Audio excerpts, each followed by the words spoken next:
Bienvenidos al Mister Franquicia Podcast, el podcast en español número 1 en el mundo maravilloso de las franquicias, conducido por su servidor Rafael Álvarez. Estamos en vivo desde el piso 85 del One World Trade Center desde la ciudad de Nueva York. Así que prepárese que el programa va a comenzar. Greetings. Saludos. Rafael Alvarez. Welcome you to another Mister Franquicia podcast live from the One World Trade Center on the 85th floor. Today we have a very special guest. Oh my goodness. When you talk about Latinas power, especially in the franchising industry, there is no one better than the one and only a trendsetter, Ericka Garza, who is the CEO of Outbound Pain, and also she's representing the International Franchise Association, IFA. She's the lead person or the chairwoman of the committee in charge of the Hispanic or Latino, initiative from the IFA. So, Ericka, once again, welcome to our podcast. This great applause for you. Welcome. Thank you for taking the time. I know how busy you are, and I'm very honored to have you here in our podcast. Welcome. Thank you, Rafael. I really appreciate this opportunity, and more than anything, I really appreciate you inviting me to be able to be here and having me be present in your large followers and platform to be able to talk a little bit about my background and what I'm currently doing for our company. Briefly, tell us, who is Ericka Garza? Where you come from, where you born, your humble beginnings? Yes.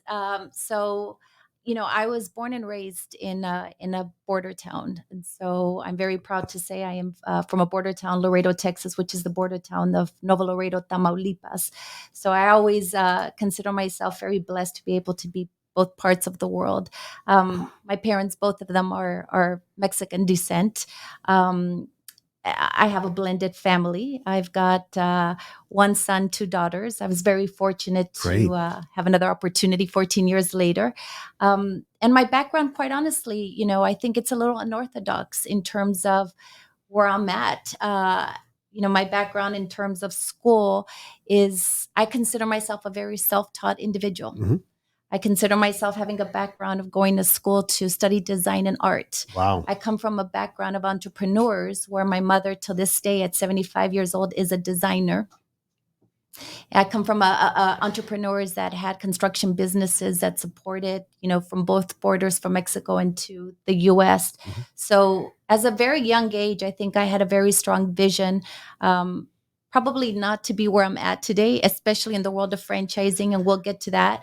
But I always had it in the DNA, led by example of my both parents, to work very hard. So at a young age, I've always had to work, to be clear. But from what I studied to where I'm at today, completely different. And when I say self-taught, I mean the world of corporate America is really what created my DNA, my foundation of the knowledge of the business. And it was later in life that I was afforded the opportunity to actually, take to go to Cornell University to be able to further my learnings and education to what I'm currently doing today. So tell us, how do you connect it with franchising? So I see you had a great education. You're coming for a very strong, family with great, values, which is really important when you are, growing up. But after college, you went straight to franchising, or you had another job opportunity? What was your first job? Yeah, no, actually, I actually was given an opportunity completely different again from what I imagined, to be a financial coordinator, completely out of my element. But it was really, again, sum up my whole career.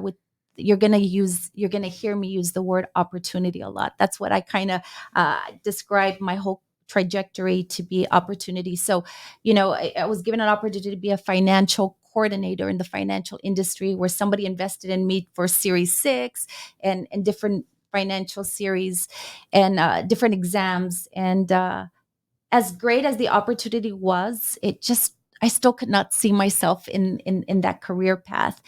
Fast forward, I moved to Dallas for personal reasons, and quite honestly, that personal reason that I moved to that did not necessarily work out probably was the best thing that could have happened to me in my career. And what I mean by that is, I became a single mom Hmm. to my son Cole. And I mention that only because that really is a success. I think that I like to say it's the success of my pavement of my career. That was the springboard of entering corporate America and knowing that I needed to make a difference. And I Hmm. needed to make a difference not only for myself, but for my son. And with a lot of work, a lot of effort, that also provide a lot of opportunities of getting jobs within the industry. And so I started off shortly after you know, uh, having my son and having to go into the workforce, I landed a job at the Dallas Morning News, and I was there Okay. for a couple of years. And the job that was at the time, they were just opening a division which was called Al Dia newspaper, and it was the first division that was for the Hispanic market.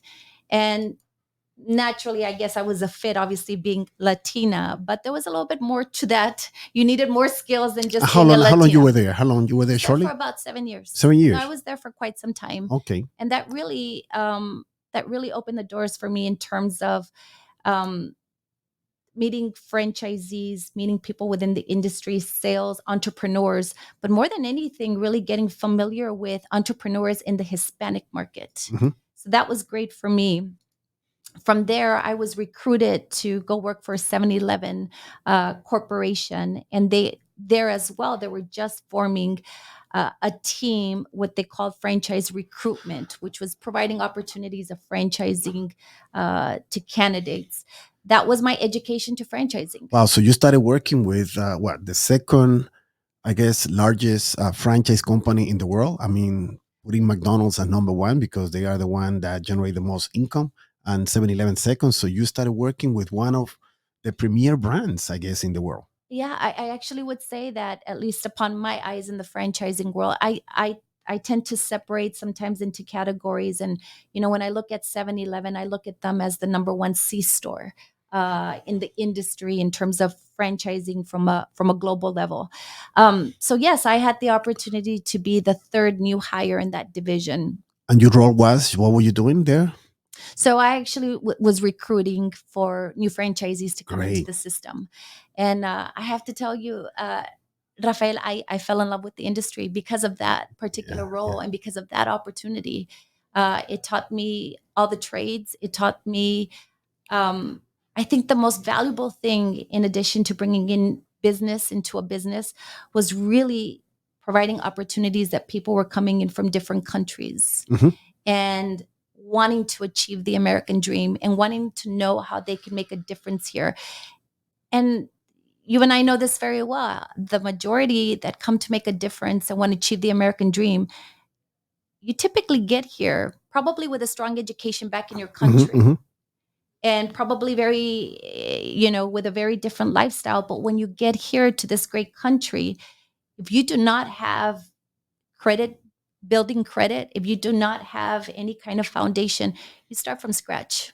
And in many ways, education, you've got to mark and make a difference. And this is one of the companies that I am very proud to say that I was a part of, that creates those opportunities. So then what happened? So you were there for a few years. That was when you got your feet wet in terms of franchising industry. I guess that was, well, the way you said it to me the other day. You said, "Oh, this was my." You got your I degree got I got my bachelor's you- degree from for there. there, and then you decided to go to another company that is another trendsetter in the industry, huge company, and I guess you got your master degree there. But tell us about the connection. How do you end up then connecting? And tell us which is the other brand that we're talking about that what you went to work for Yeah, after that. so as you know, while I was working in 7-Eleven, one of the beauties of being in the franchising industry is, I think that you get a lot of opportunities when you make impacts or when you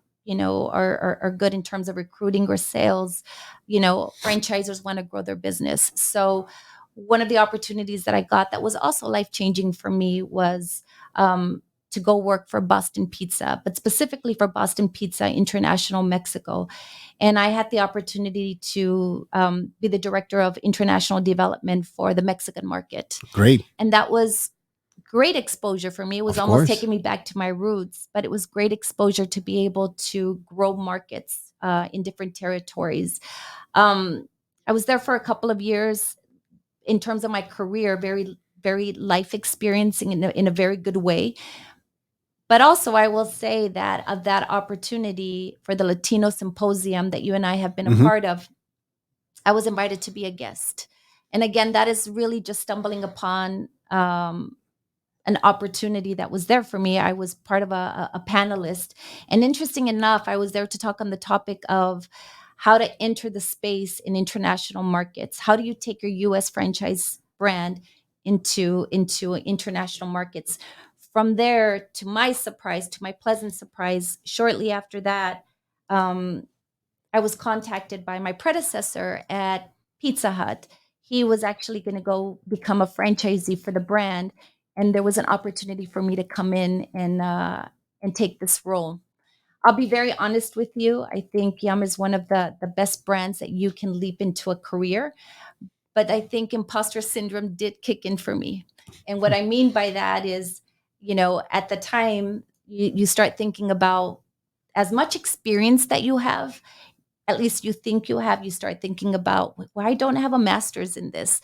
Or what if this and what if that? And, you know, I really do believe, landing this role, it really took somebody to understand me in terms of the person that made the hiring decision was also an underrepresented minority woman that Wow. had the same goals, had the same vision, and that gave me the opportunity. So how long you were at Young Brands? I mean, Almost come five on, years. KFC, Pizza Hut, Taco Bell, Happy Burger Grill. I mean, these are global brands. Yes, I mean, I'm very fortunate. I think from my career experience, I'm very fortunate to say that I've had the opportunity to work with very large global brands, and most importantly, the roles that people that are in my type of roles or had these opportunities, you are the liaison between the franchisee and the Of corporation, course. but you are also the one that brings in the entrance. You are also the person that's responsible for changing somebody's life. You're also the person that's responsible for bringing in brand ambassadors that can make your brand better. So there's a lot to it in these roles, but it's one of those roles, like, I can't say it enough. I love the franchising space. It's not only do you give people opportunities to change their life, but you also have an opportunity to change the landscape of the corporation that you're working for by the people that you choose and vet and bring into your company. So after working for a while and got so many, I guess you got your master degrees, if we put it like that, In the franchising in the world. franchising world at a young brand. So then opportunities started knocking at the door. So some great opportunity knocking at the door that now is the current role that you have. Tell us about that role, because I mean, I'm so proud and honored really when I find out that you took over that role. I said, wow, my God, a Latina in the franchising industry with that role. I said, I mean, this is incredible. This is really, really incredible. And I'm very proud. And Thank all you. Latinos that are listening and watching this podcast, I mean, guys, we ought to be very proud. A Latina CEO of an international brand. Tell us about it, Erika. Thank you, Rafael. Those are very kind words, and I know my dad is. Once he listens to this, he's going to be sharing his sentiment and extremely proud.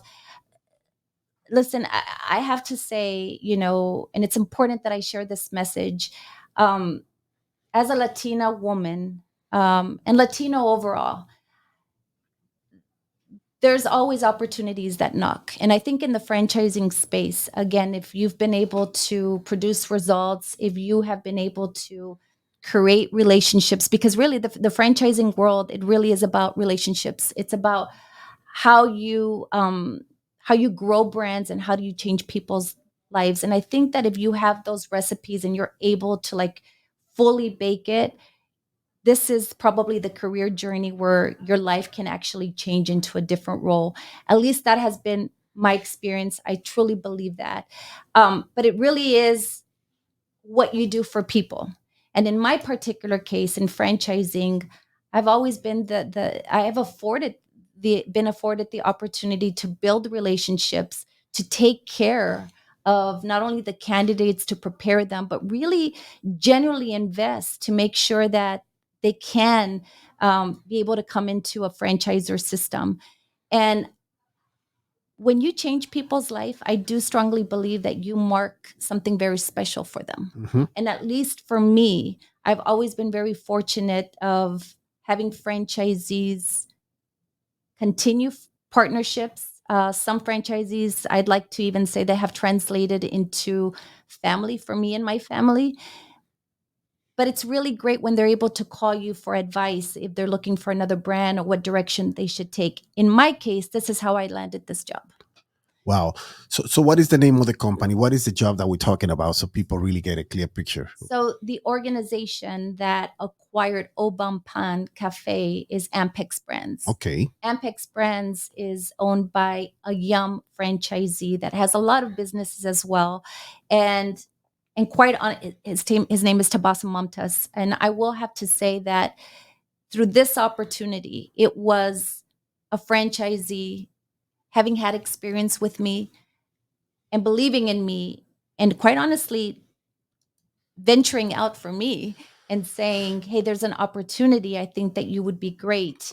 And, I'm forever grateful That is because huge. my whole That trajectory is has been huge. people investing and believing. Now, let's be clear. That requires effort, that requires proving yourself, that requires rolling up your sleeves and working very hard. And I think that again, for me, it has worked, but I think that when you're able to present that, prove that, and live by those standards of your job, there should be no reason why you can't get far. But I will say it does require people investing in you, and it does require people believing in you. And so, for the role that I play today and the role that you play, by the way, we have platforms of we need to pay and we need to do the same thing that has been done for us. And I think I'm in one of those unique positions where, for instance, Alban Cafe, our vast majority of cafes are a representation of underrepresented minorities that work, that open our cafes, close our cafes. They're the ones that put on the smile. They're the ones that have been working through COVID. They're the ones that bring the regulars to come in every day. And for me, it's about a vision and happily responsible for being able to create a different opportunity to change their lives. In addition to growing our existing franchisees and bringing in new franchisees into the system. But in order for you to do that, they have to buy into you. Of course. So technically you are the CEO, you're running the whole show. You have a tremendous amount of people working under you and huge responsibility, a big, shoes to fit. I mean, you took over someone that built this brand for 40 years, ran it for 40 years, and now you are the one doing this. Oh my goodness, this is huge. This is huge. So I imagine all the great opportunities. Are Latino working in your brand? I mean, how's that? Yeah, I would say at our cafe, we've got a very high percentage of Latinos that are working in our cafes, and I would say, which I think is unique, but really, really great, and no credit to me. This is exactly what I inherited um, from this brand. You know, it's very nice to see. That must say a lot about the brand when there's a mother and the daughter works at the other cafe or the husband works at the other cafe. I look at that as family, and I look at that as a really great culture relationship that they've been able to build to be Mhm. able to pass it on to their family to come and work for us. I'm really proud of that. I'm really proud that I inherited that. How many locations you guys have? We have 186. Wow. Globally or We've got a which big countries? footprint in Thailand. In Thailand? We've got a big footprint in Thailand, Wow. and we are looking to expand internationally. This is a brand that has a proven track record, which has done very well. But that is part of the strategy, right? When I joined this brand, even though it's been around for 40 years, you and I are very aware that in the franchising world, things have to change, right? And so part of the strategy coming in is looking at all the business elements of how what needs to work, what we need to change, where are opportunities, and what has been successfully working. This brand has an incredible heritage, has a credible reputation in terms of the product, in terms of the culture in our cafes.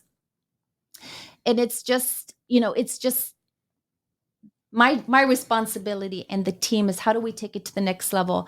Another thing that I think it's really important that I mention is that I've been very blessed in this job with the team I inherited. Definitely. Without the team, Because I'm a big believer that anybody that is successful, that is leading a team or a brand, you can't do it by yourself.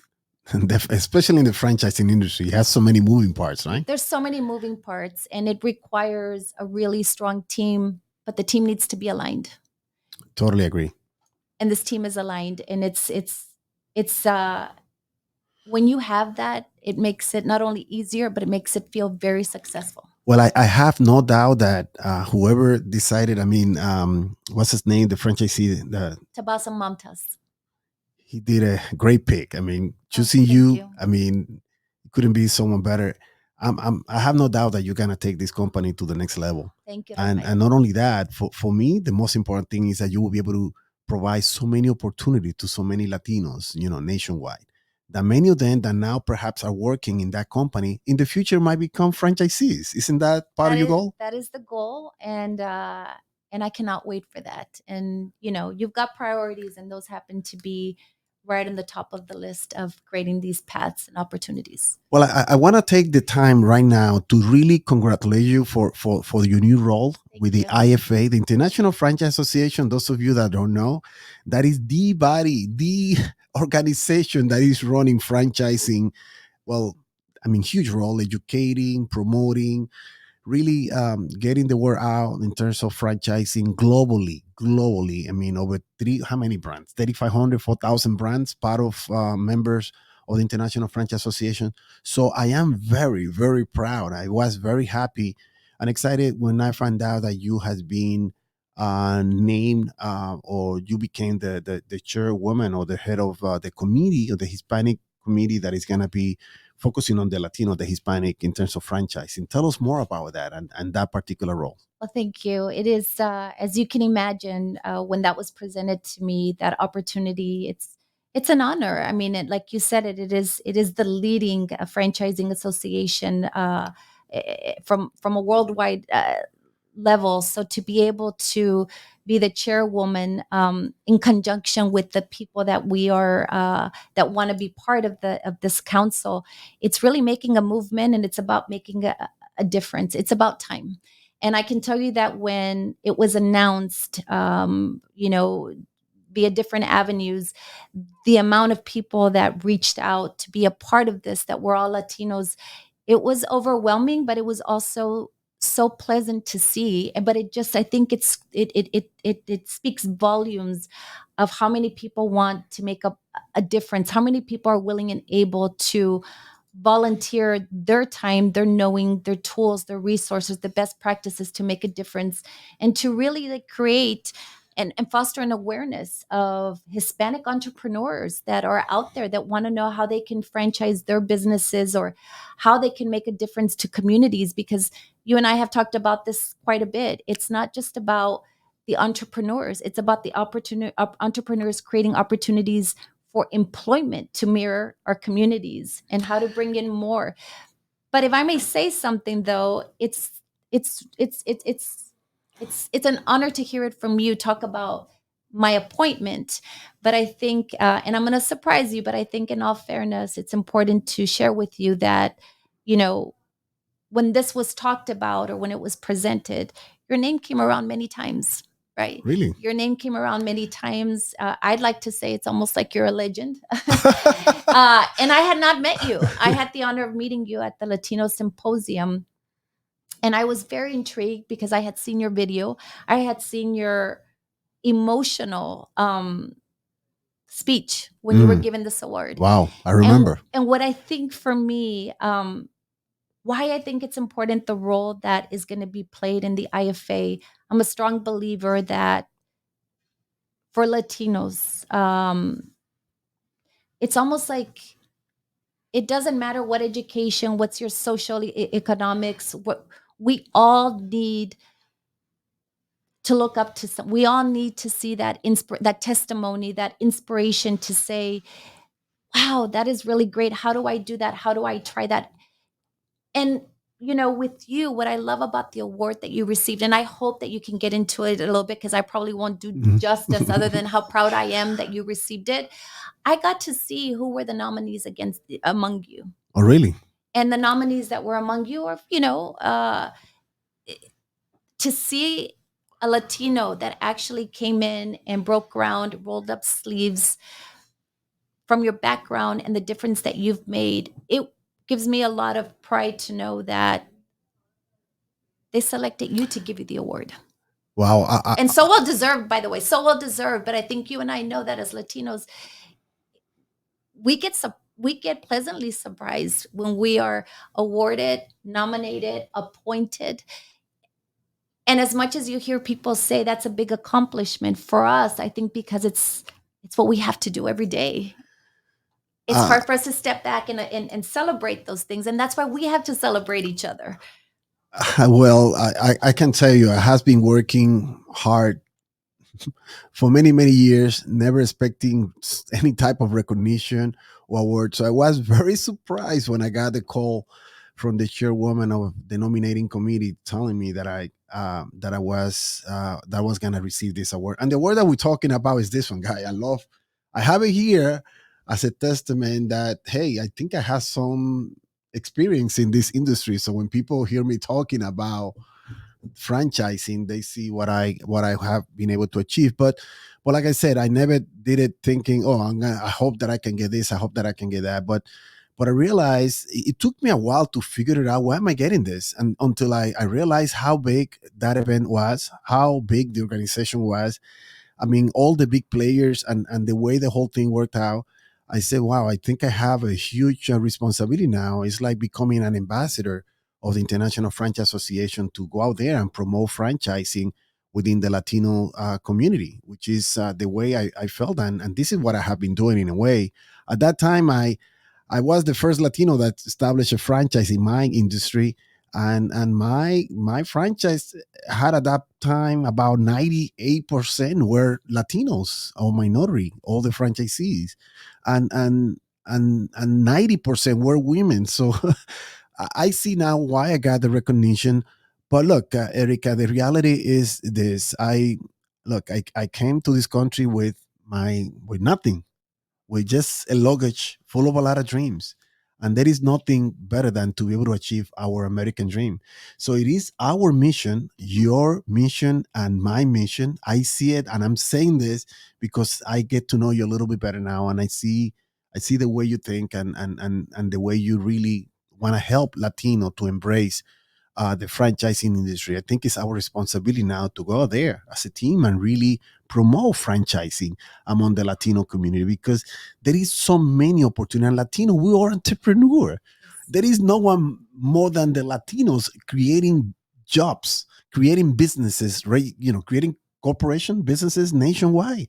There is no other ethnic group that are, based on what I know and data from the Small Business Administration. The reality is that we all Latinos are entrepreneurs, so there is nothing better for Latino to really understand. And I said a part of the problem and the challenge that you and I are gonna have is that Latino don't understand what franchising is all about. That's why you don't see that many Latino brand owner. You don't see. I can count with my fingers with how many Latino owns a franchise brand nationwide. I mean, you're in the industry. How many? No, it's true. I'm in the industry, and I have to agree with you that, and I think about this all the time, especially being in the restaurant industry. Latinos have so many great ideas, and I go to so many restaurants where I travel so much, and I see one cafe and the lines that are being formed just to get into that cafe. And obviously the business mind starts going into how great if this was a franchise. And so when you approach the owner, it feels like a lot of work, right? But I agree with you in the sense that there's a lack of education. Hmm. There's a lack of them knowing how to start the process, because it's just not about, I have a dream and I want to open a franchise. Definitely not. You and I know that it requires the financial institution to invest and to believe in you. You've got to do a business plan. You've got to get the franchisor to be able to trust that you're going to be a good ambassador. I mean, it's got so many components for you to get into a brand. I think things are improving, but I think that it still requires people that have knowledge, and again, that have the time, the passion, the resources to invest, to want to help other people out. And what better than Latinos? I mean, That's right. what better than Latinos wanting to get together and make a difference and help people out? I mean, I think this is, correct me if I'm wrong, but I think it's one of the very few industries that it really is about grit, perseverance, um, passion. Franchising is not for everybody. It requires a lot of hours. It requires a lot of time away from what you're passionate about, or your family. But I think this is one of the few industries that allows you to make your money, and you get a playbook on top of that, which is so nice. The franchisor, that is their responsibility. You pay a franchise fee, you pay for that playbook, you follow it. And if you follow it right, and if that franchisor does give you the right tools and resources, you will be successful. Well, I always said it, and I learned it the hard way. I built a brand from scratch, all the way from the bottom, and I know how painful it was. And now, look, especially in my Latino community, my neighborhood where I grew up right there, northern Manhattan, right after the Empire State Building, a little bit further north, right there. And I know how my Latino are like copycats. You open up a bodega and suddenly everybody open up. There are 20 bodega next to you, et cetera, et cetera, et cetera. So at the end of the day, I asked myself, how come there are not that many Latino that have copied me? If I've been in the industry for almost 20 years, how come I haven't seen other Latino launch a franchise company in whatever? And now I realize the complicity, how difficult, all the moving parts, all of that stuff, that once again, you and I, we're going to go there. We're going to tell them that there is a way that can be done. We're going to provide them, help them to capital. Capital is number one, et cetera, et cetera, et cetera. There's a lot of barriers. That's the key, right? There's a lot of barriers, but it, again, in order to chip away those barriers and facilitate that process, we need partnership. Mhm. And we just need to educate, and it's really about helping each other out. And you and I think, and correct me if I'm wrong, I think that we come from a DNA, and I think we come from a background of people believing in us. Definitely, definitely. And so I'm excited about this. I'm grateful for the opportunity, not only to lead a brand, but also the opportunity to partner and be able to help Latinos, entrepreneurs, and people within the industry that want to learn about franchising and how to create generational wealth. Because really, that's what's important as well. And if people want more information, what is the website for the International Franchise Association, the IFA? Is it was franchise.org? That's correct. Franchise.org, right? IFA.org, International Franchise. So if people want to learn and want to really start embracing franchising, the International Franchise Association, they have a lot of resources, right? They have lots of tools and resources, and we're just launching the Hispanic Council. So more to come, more exciting things to come, but we're very excited about this opportunity, and it's about time, and it's time to start making a movement now. All right. Do you have any other additional comments, anything else that you want to add, so we can, before we wrap it up? I know you have to catch the next flight.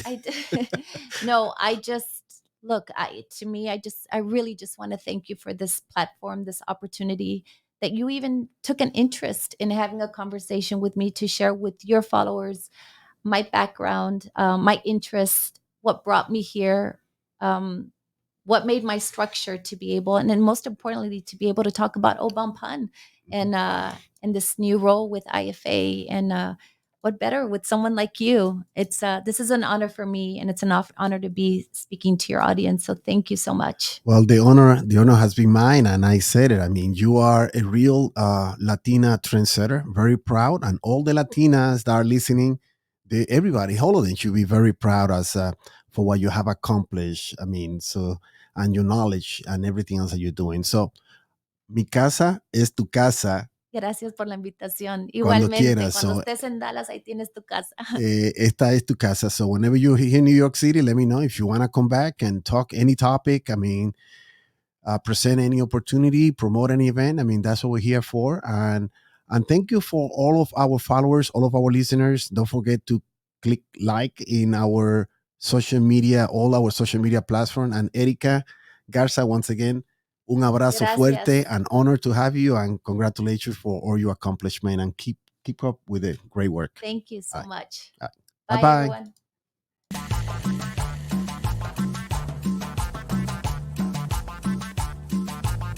Muchas gracias por escuchar nuestro podcast. Esperamos que la información haya sido de su agrado.